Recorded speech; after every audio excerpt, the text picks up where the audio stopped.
Bonjour à tous, j'avais l'envie de vous faire un tirage pour cette nouvelle année 2023. J'en profite pour vous souhaiter un plein épanouissement cette année, accomplissement dans vos projets, la santé, la joie, l'harmonie.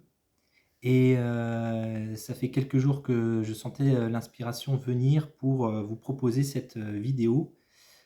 C'est un nouvel exercice pour moi, mais ça fait quelque temps déjà que j'expérimente la taromancie. Donc je me sens prêt à vous livrer ce que nous apporte cette année 2023. Alors on va commencer au niveau social. Au niveau social, on démarre l'année avec le page de bâton. C'est-à-dire on a cet esprit de jeunesse, un peu de fougue et d'audace, de spontanéité. On a envie de vivre et revendiquer ce qui est important pour nous. C'est confirmé déjà par les événements qui commencent à se préfigurer. Euh, la volonté, notre volonté à tous, c'est la neuf de bâton. La neuf de bâton, c'est d'accomplir cette épreuve qui semble être la dernière, puisque après la neuf de bâton, c'est la 10 de bâton, c'est la fin. Donc il y a une dernière épreuve à surmonter. Le bâton, c'est une carte de feu, hein, donc je sens vraiment des revendications fortes. Et comme c'est la dernière épreuve, c'est proche du basculement en fait. C'est arriver à une transition. Arriver à une transition majeure, puisque après la neuf de bâton, on peut récolter les fruits de notre action et on se sent libéré de cette épreuve. Ce qui nous est caché en ce moment, la 4 de bâton, la célébration. Moi, je ressens comme si c'est déjà en partie gagné. En fait, il y a des revendications qui se font, mais a priori, il y a quelque chose qu'on ne perçoit pas dans le quotidien, mais le changement c'est déjà produit, a priori.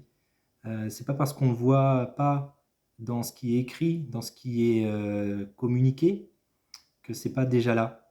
J'ai fait une vidéo d'ailleurs à ce sujet sur Sophia Gaia. Sophia Gaia est déjà là. C'est comme en fait si on revendique des choses qu'on a déjà manifestées au fond de nous et qui de toute façon, à partir du moment où on le visualise, à partir du moment où on l'envie, c'est quelque chose qui va se mettre en place. Ça peut prendre du temps, mais c'est déjà là, au fond de nous. Le chemin qui nous est demandé, c'est le roi de coupe. Le roi de coupe, et du coup, ça vient nous parler d'une stabilité émotionnelle qu'on peut trouver au fond de nous. Ça nous invite, bien sûr, comme conseil, de suivre la voie de notre cœur, essayer d'apaiser nos émotions. On peut être accompagné pour cela. Ça veut dire aussi qu'il peut y avoir des moments au quotidien, en fonction des journées et de ce que l'on peut vivre, dans ce qu'on nous traverse au quotidien, qui peut nous faire chanceler, qui peut nous faire hésiter, nous faire baisser en vibration. Et quand c'est le cas, ça nous invite à vraiment se reconnecter à notre cœur, essayer d'être dans l'acceptation et d'essayer de retrouver l'amour au fond de nous. Ça, c'est quelque chose que j'ai pu expérimenter hier d'ailleurs.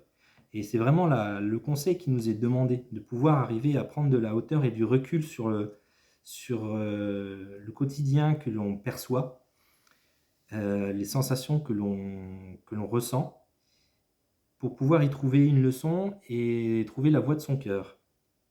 Et le résultat de ça, c'est la 6 de denier. La 6 de denier, j'allais dire la 8, mais non, la 6 de denier, elle vient parler, parce que vous voyez, il y a un chemin 8 infini, elle vient parler du flot de l'univers qui apporte et qui nous permet d'être dans le don, la réception. C'est pas dans le donnant-donnant, c'est-à-dire je te donne quelque chose, tu me dois quelque chose. Non, c'est dans le don, c'est j'apporte quelque chose qui me revient par une autre manière ou le fait que j'apporte quelque chose par la même personne, Mais en tout cas, c'est cet échange infini qui se met en place. A priori, c'est vers ce quoi on va. Donc peut-être plus de notion d'échange d'argent. Je ne sais pas, on verra dans l'aspect économique et financier. Mais en tout cas, dans la fluidité des échanges, on est plus dans la notion de partage et pas dans la notion du donnant-donnant. Voilà ce qui peut nous apporter cette année 2023, en tout cas une prise de conscience qu'on a une épreuve à surmonter, que le changement est déjà présent à un certain stade, un certain niveau de notre existence sur des aspects plus subtils et qu'il convient de retrouver, se recentrer sur son cœur parce qu'au final, ce qui va se manifester est beau à voir en principe. En tout cas, c'est beaucoup plus fluide et beaucoup plus respectueux que ce que l'on peut vivre par moment au niveau social. J'attaque maintenant l'aspect économique et financier de cette année 2023. Et pour le moment, voilà, c'est la reine de coupe que l'on vit. Alors, cette reine de coupe nous apporte un peu de clairvoyance, de perspicacité. On se rend compte qu'il y a quelque chose qui ne fonctionne plus vraiment. Et on a quand même une certaine hauteur de vue sur la situation économique. On voit bien que tout augmente, qu'il faut faire des choix, et que c'est quelque chose qui n'est plus forcément viable à terme. La volonté du peuple, notre volonté, c'est la 7 de coupe. La 7 de coupe, cette volonté est un peu dans le flou, c'est-à-dire qu'on ne sait pas trop ce qu'on veut au niveau économique. Peut-être qu'on veut maintenir une certaine forme de confort, peut-être qu'on est prêt à suivre les sirènes du capitalisme, de la mondialisation, mais au fond de nous, il y a quand même une coupe qui nous appelle, une coupe liée à notre émotion et vers quoi on souhaite aller. Donc c'est un peu le flou, mais au fond de nous, on sait vers quoi on a envie d'aller. Ça ressemble à ça. Ça ressemble à ça, plus de fluidité, plus de partage, plus d'échange. Ça vibre. Ce qui est caché, le diable. Voilà, on nous propose quelque chose actuellement qui est déjà présent. On nous propose du confort, on nous propose de belles promesses. On nous propose un certain schéma, un certain mode de fonctionnement, j'allais dire de conditionnement. En tout cas, ça me pousse à le dire, conditionnement. Alors le diable, c'est bien joli, on est tenté par une certaine habitude, par des certaines croyances, mais derrière, qu'est-ce qui se cache? Vous voyez le lien qu'il y a au niveau de la main? Voilà, il se cache qu'on peut être lié à quelque chose qui nous entrave. Et on voit pas ce qui nous attend. Voilà. Ça vient nous dire qu'en ce moment, ce qu'on arrive peut-être du mal à voir, c'est sous forme d'illusion, c'est ce drap de conformisme qui est instauré. Voilà. Et donc le chemin qu'on nous demande d'entreprendre au niveau économique et financier, c'est la justice. La justice pour que ce soit équitable, pour que ce soit équilibré. Voilà. Ça veut dire quoi? Je pense que vous l'aurez tous compris, c'est de pouvoir arriver à vivre dignement, que les ressources soient partagées entre tous de manière équitable et équilibrée. Et le résultat, c'est le cavalier de coupe. Alors le cavalier de coupe, il est un peu fleur bleue, il est dans l'amour, mais il est dans la générosité aussi. Donc ça vient nous dire qu'émotionnellement, si on suit cette équité dans les ressources, le chemin de savoir ce qui est vraiment juste et bon, on va pouvoir vivre et manifester, je pense, dans le don. Dans le don, les deux sont liés parce que vous voyez, le cavalier de coupe, il est généreux, il vient avec des roses, il vient nous faire plaisir avec une lettre, avec du vin. Voilà, il est sur la plage, ça fait rêver, quoi. Et c'est lié à ça. Je pense que ce qui nous arrive bientôt, c'est la notion du partage et de la générosité.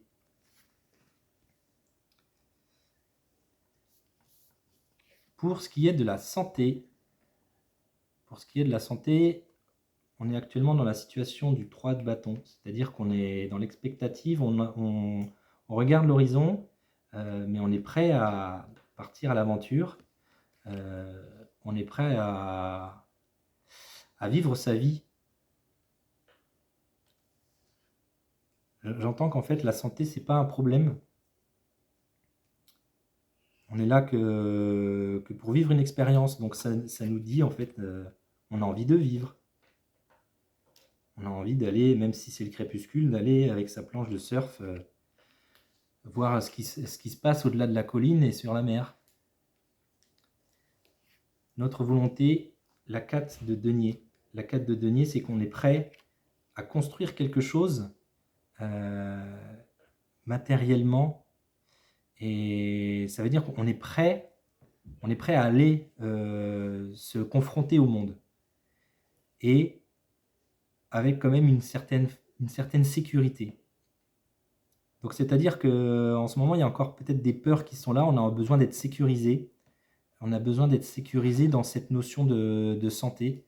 Voilà, on veut bien se confronter et être un acteur de la société ou de notre communauté, mais on veut être rassuré au niveau sécuritaire. Donc ce qui est caché, c'est qu'il y a un choix à faire. Il y a un choix à faire dans la 2 de bâton. Mais vous voyez, la femme a déjà un bâton dans sa main, c'est-à-dire que le choix est déjà là. On a déjà fait ce choix. En tout cas, on nous invite à prendre ce choix qui est bon pour nous, ouvert vers le monde. Voilà, la 2 de bâton, elle précède la 3 de bâton, qui est à l'extérieur, sur la plage, fixant l'horizon. Donc ça nous appelle vraiment à faire le choix de vivre.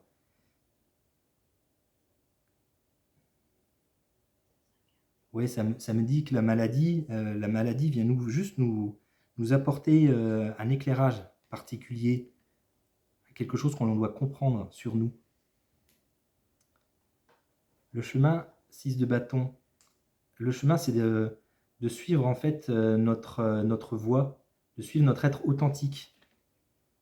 Si on ne s'écoute pas, si on ne suit pas notre cœur, si on ne suit pas nos intuitions, on a tendance à vivre des situations qui peuvent se répéter, qui peuvent être plus lourdes pour nous. Et plus c'est lourd pour notre corps, plus notre corps va nous parler en termes de maladie.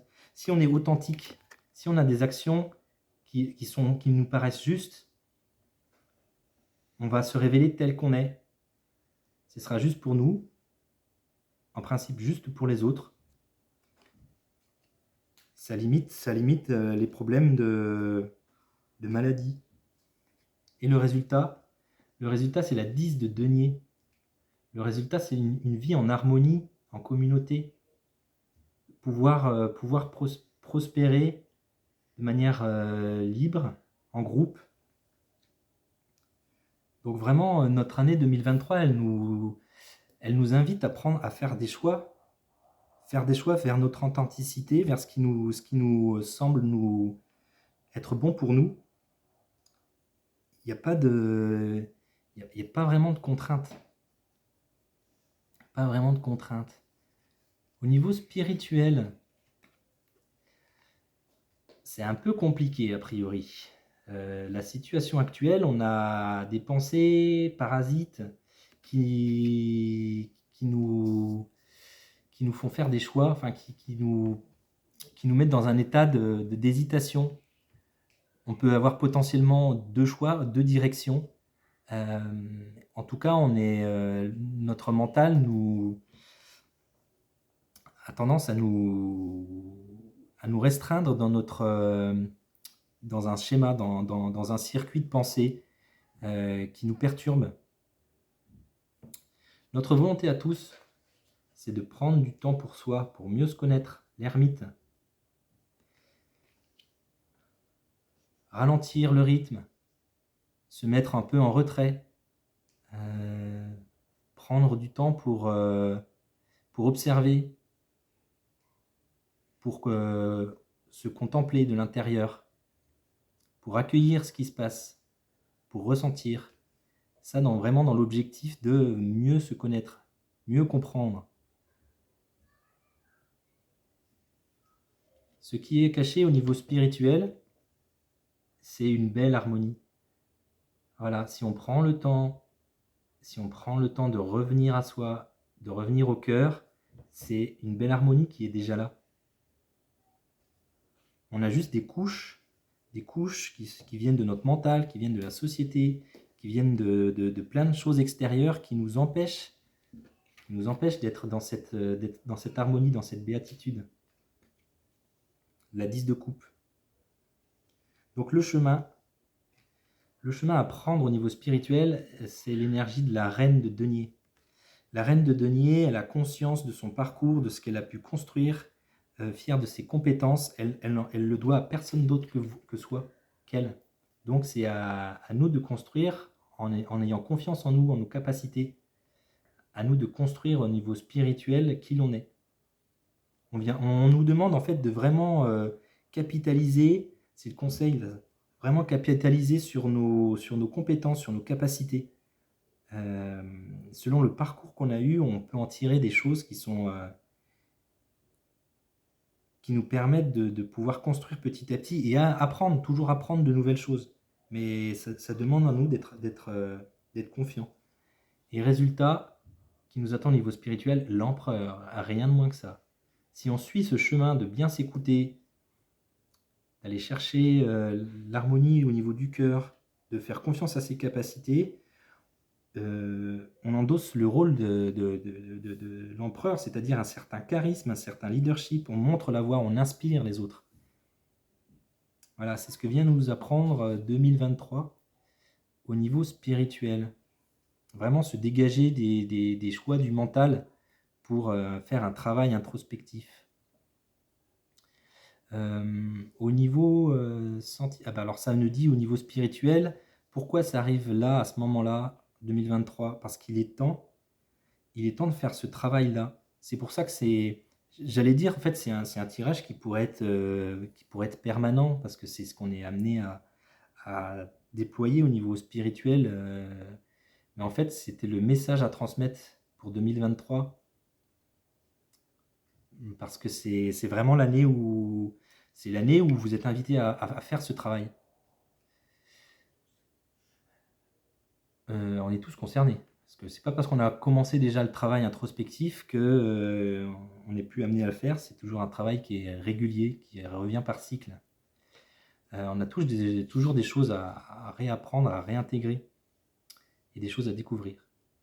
Je passe maintenant au niveau sentimental. La situation dans laquelle on est actuellement, c'est le monde. Donc c'est-à-dire qu'au niveau sentimental, on a atteint une certaine prise de conscience dans nos relations.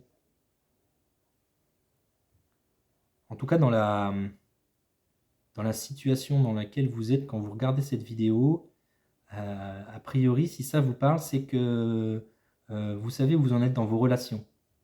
Oui, ça me dit qu'en fait, depuis 3 ans, les événements arrivent d'une certaine manière pour que vous soyez dans les situations propices pour entamer un travail et vivre des relations saines.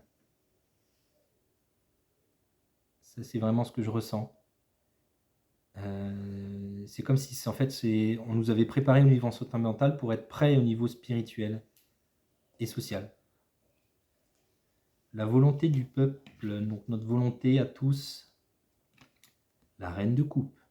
La reine de coupe, c'est vraiment au niveau sentimental pouvoir rayonner cet amour, pouvoir la diffuser, être pleinement amour en soi, sentir cet amour et vraiment l'incarner en toute situation.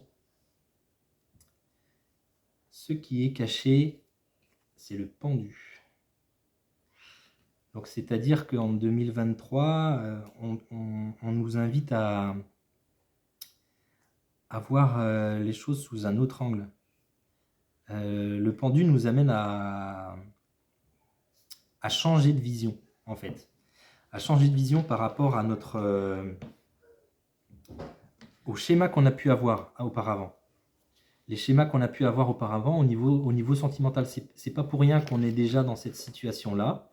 C'est qu'on est dans le besoin de pouvoir continuer à vivre une situation qui soit plus en résonance avec la reine de coupe, avec le véritable amour et non pas des schémas. Donc le conseil qui nous est donné, c'est le soleil, arcane majeur. Le soleil qui nous invite à vraiment se recentrer sur sa joie, son épanouissement. Donc quand on est dans sa joie, son épanouissement, on est dans une vibration qui est proche de l'amour, puisque la joie c'est le chakra 3, plexus solaire, l'amour le chakra 4, et ces deux chakras sont fortement liés. Dès lors qu'on arrive à trouver en soi la joie, qu'on arrive à vibrer cette lumière, cette joie, cet épanouissement dans nos activités, dans qui l'on est, dans la manière dont on se manifeste auprès des autres, ça va alimenter cette notion d'amour. Ça alimente aussi le chakra 3, le chakra 4 du cœur. Et le résultat, si l'on suit ce chemin, c'est la 4 de bâton. Et la 4 du bâton vient rallumer le feu. Le bâton, c'est l'action, c'est le feu. Vous voyez aussi la fougue du cheval, le rythme de la musique. C'est vraiment se laisser porter par la passion, par notre feu intérieur. Donc vraiment, le pendu vient nous dire de casser les schémas, les croyances, les conditionnements au niveau sentimental. Il y a eu un gros travail de fait jusqu'à maintenant. S'il y a des séparations, c'est pas pour rien, y compris en 2023.